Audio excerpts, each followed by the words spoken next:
Hey guys, we are The Living End. Hello. And we'd like to say hey and thanks for sending in your questions. We shall endeavour to answer as many as we possibly can, give you all the juicy details.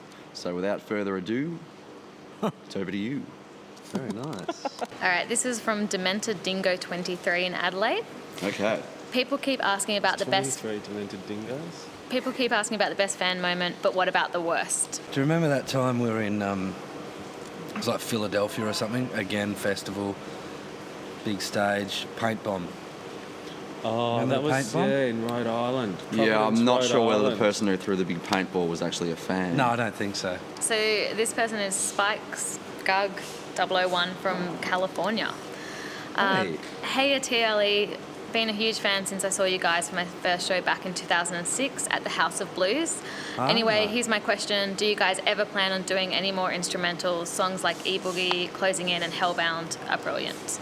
I like instrumentals because I was a big fan of the Shadows and Dwayne Eddy and And not singing. And not singing. Yeah, that's my favourite part of an instrumental, is being able to step back from the mic. But who knows? We might write a few more. Not sure. We did have one called Ape Face. Yeah, that was on an iTunes exclusive kind of thing.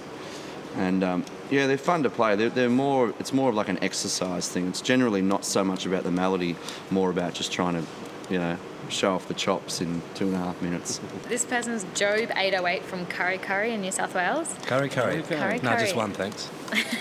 Hey guys, loving the new tune so far. Chris, any chance of a rundown of the gear that has helped shape the tone prominently on the new album? And was there anything out of the ordinary?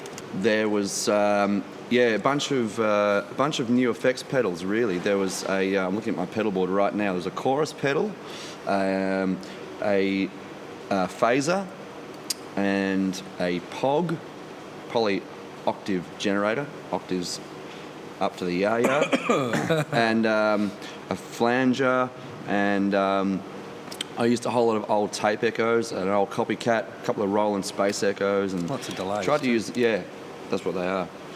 Is that right? Yeah. There you go. Try to use as much vintage stuff as what we could, but yeah, there's probably more effects on this record than what we've had on any of our other albums before, and so now it's a case of trying to reproduce that live. So my pedal board's kind of expanded over the last month or so. This is from Rock This Town in SA.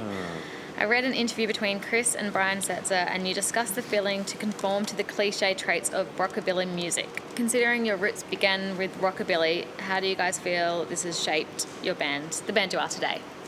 The rockabilly thing, I suppose we did so much of it when we first started out, and it was a massive influence on what kind of music me and Scott wanted to play. But the thing is, we always liked other types of music as well. Rockabilly was probably the most exciting for us because it was kind of like our version of punk rock. It was really reckless and energetic, and like the musicians could really play well.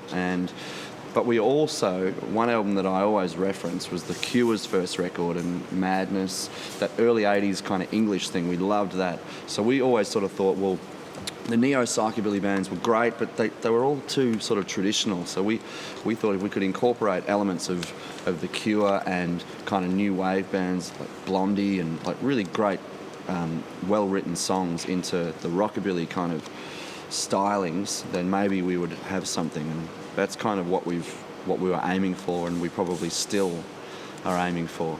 This person is Dawiz Kid 69. DeWiz Kid 69 Dawiz Kid. in SA also. There you go.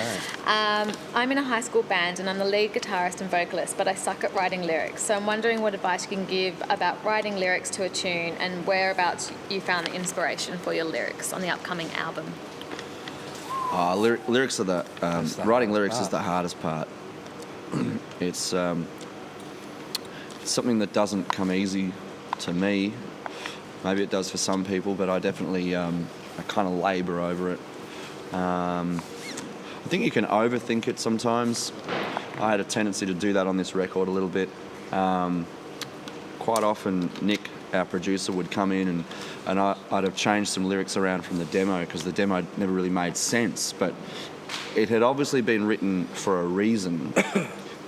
And he would say, look, you've got to change it back to what the demo was. And I said, yeah, the demo doesn't really make sense. He said, no, but it gives a mood and a feeling that the new lyric, even though it's, you know, it's more sort of literal and does explain it better, doesn't sound as good. So it can be a real tricky one sometimes. I think you need to just let it flow and not overthink it, because you can explain things too much and it takes all the mystery out of it. And that's a big part of rock and roll, really, is, you know, it should be in the eye of the ear of the beholder. Wild Night Records. Hi, from Melbourne. Hi, Chris, Scott, and Andy. I'd like to know who influenced you on this particular album. I've heard a few of the songs from the Safety Matches gigs, and I must say this new style of yours stands out and seems to put you guys in a whole new direction. There's lots of influences, really, wasn't there? Who influenced Rage you Against guys? the Machine was one thing we kept referring back to. In Excess was another. Queens of the Stone Age was another. The Police. I was listening to things like the Eels. I really like their record. It's really What's that lo-fi, band? but just the way that they use strings and the way that they have these pop kind of melodies intertwined with their songs really blew me away. And there's some really big moments on there, and that was definitely an influence with songs like Resist and Ride the Wave Boy and That band that I always forget the name of, the English. the Beatles. No, the new Oasis. Oh, Kasabian. Yeah, that was an album. West Rider, Lunatic Asylum, whatever it's called, was on heavy rotation for me. We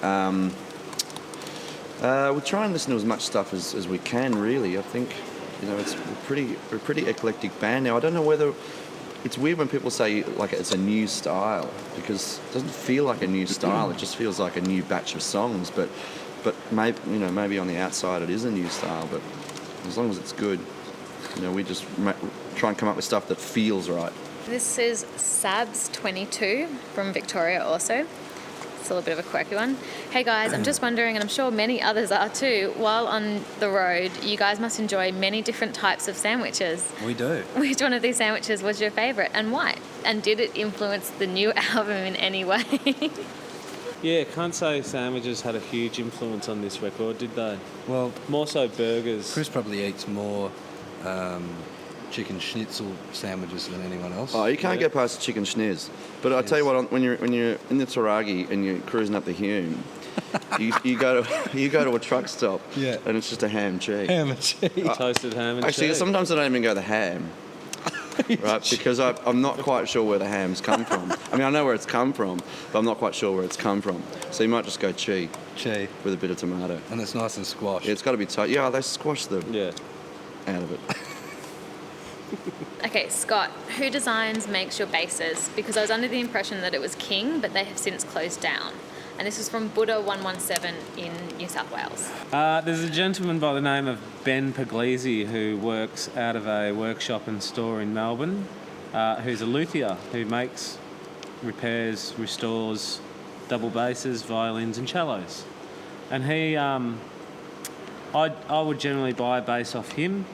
He will modify it for me to make it more usable for the sort of music I play, rather than most other double bass players who play jazz or classical music. And then there's also a gentleman who works for Ben called Tim Kill, who makes all sorts of weird and wonderful instruments, and is also a very handy artist as well. So he always, decorates and finishes his instruments in a really interesting manner. And he also does fuel tanks and body work on motorbikes and old hot rods and all that sort of stuff. So I generally hand the bass after Ben has modified it and made it playable, hand it over to Tim, who then decorates it in some way, shape or form. That's teamwork. And he has complete creative control over what he does to my basses because I like his style. This is from Reese Boy 9. Hey guys, in Melbourne, sorry. Hey guys, can't wait for album number 6. Just wondering whatever happened to the track Rats and whether it'll ever see the light of day. Also, it'd be kick-ass if some more all-ages shows would be put on, so guys like me can come and see you. Hey, Reese. Rats. Rats. Maybe one day. It's a favourite track of ours too. We played it on the long necks gigs, but we just felt that it didn't fit this record, and it wouldn't have, and it didn't fit the last record, and it wouldn't have. So we need to, I think, perhaps write a record around that track. Yeah. Right? Rats and other small, furry, marsupial Rodents. Rodents. Yeah, we'll call it rodent rock. There you go. Anyway, the other question was, are we going to do some all ages shows? I'm sure we will. Grow up. yeah. What kind of question is Oh, that? grow up. Shit. Sorry. Yeah, I'm sure we will. Won't we? Yes. Yeah, we always. I don't know. You're answering the question. I was going to avoid that one. Well, I was asking. Well, we do. We re-asking always you. do festivals and all ages shows. We've done Yeah. plenty of them in our time, and Our we'll manager's do plenty very. more. Yeah. Yeah. Ray's very big on doing that, Yeah. Yeah. and we like doing it too. Yeah. Supreme confidence. From Weekends Forever, I read recently that the amateur practices until he gets it right, the professional practices until he can't get it wrong.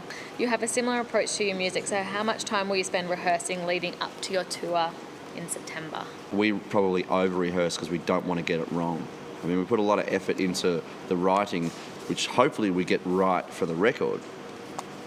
After that, it comes down to rehearsing for a tour, and we're fairly meticulous with that. We like to be able to sort of put on a show and really kind of get into it when we're playing, and so the only way we can do that is to make sure we know what the hell we're doing on our instrument, and then we can play it kind of, for lack of a better term, with our eyes closed. Blindfolded. Blindfolded. With our hands tied behind our backs. So we tend to rehearse and rehearse and rehearse, and we just like playing. At the end of the day, I mean, that's what it really comes down to. We wouldn't rehearse like out of, purely because we have to. We do it because we're a band, and if we go too long without playing, we kind of start getting a bit irritable. So And it's always better when we're playing a lot. It sounds better, so it feels better, and it's more enjoyable. match fit. Match fit, Gonna be a good game today, boys. team effort. This is from the Courtney Lynn 2010. She's from Massachusetts in the US. Nice. I love you guys. I'm sure you get this question a lot, but are you going to tour in the States? I would love to see you live. It's a burning question, Courtney. We would love to come back to the States again, and I'm not ruling it out by any means. We didn't go there on the last record.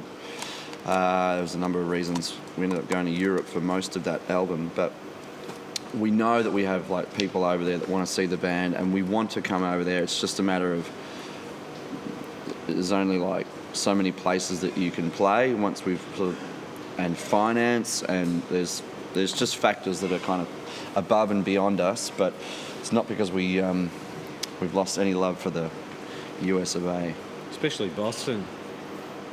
Yeah. Yeah, if we come back to America, Boston will definitely be one of the stops. Oh, let's go Murphys. Let's go Murphys, let's go Boss Tones.